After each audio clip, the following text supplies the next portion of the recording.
Hi guys, Tom Morrison here, and I want to share my experience with my autoimmune disorder that I have. So if you can see here, I have a normal patch of skin, and then everywhere else is just red and covered in this rash that I have, which is very like eczema.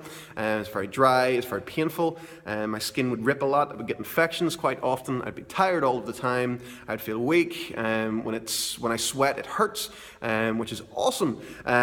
But like I said, I always said I would never give out life advice and stuff like that. This is just things that I think about that help me, and if they help you too, that's awesome. I don't let it hold me back from doing anything that I want to do. I just get on with it no matter how tired I am. If I get up first thing in the morning and just feel like I want to go to bed, I just get on with it. And train as I would as if I was absolutely fine.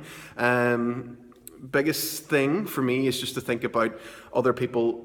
There's always going to be other people out there in the world that have much worse problems than you, and they get on with it, and that's the way I like to think as well.